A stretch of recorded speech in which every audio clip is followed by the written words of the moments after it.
Presidential hopeful Hillary Clinton has found another way to just, well, to round up reporters to do her bidding. There they are. Behind a rope line, in front of a rope line, during a 4th of July parade in New Hampshire, Clinton campaign aides roped off the intrepid reporters from the candidate as she walked and mingled with the lowly potential voters.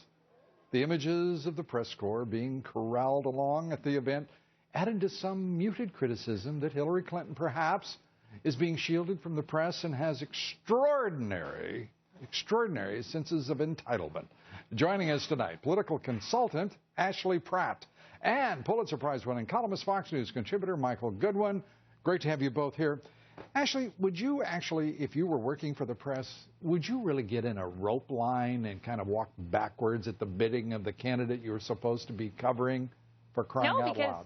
Because I don't think I'm branded like a cattle. I mean, they should be able to call her out for this. And being a resident of New Hampshire for, 25 years of my life, I'm appalled by this because the parades are a tradition that's meant to, make yourself accessible to voters, to the press.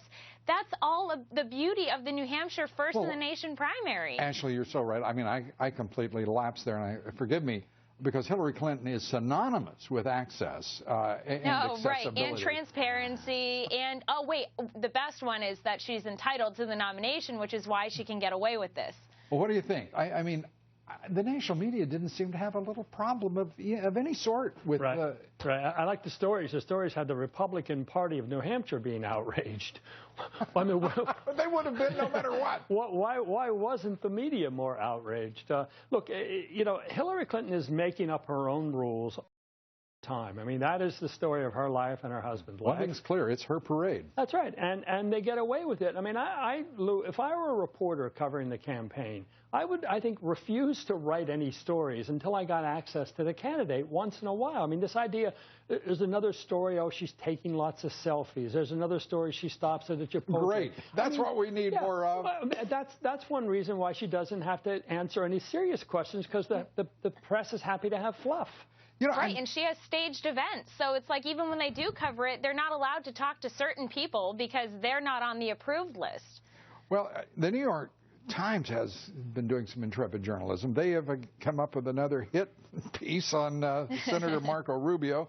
Times reporting Rubio is not considered a hero in Cuba. And we know that the Castros are the president's new best buddies. Ashley, I mean, I can't believe Rubio is not an exciting figure for Cubans.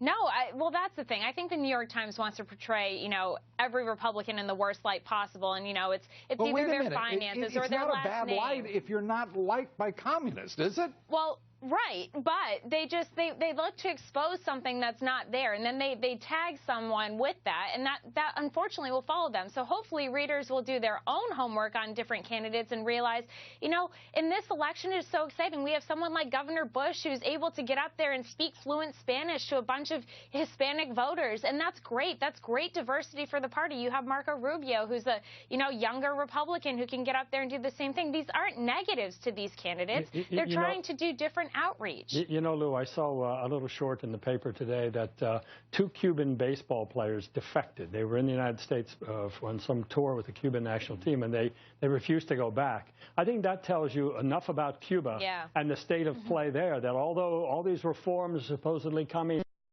America's open relations, people still are going to escape Cuba whenever they can. It's kind of a hoot. We're being told by this president that we're a racist nation, that we should get used to the new normal, that we're not exceptional, yet the very people that he's trying to reach out to are the illegal immigrants from Central America and Mexico. They're coming here. Folks aren't leaving. Right.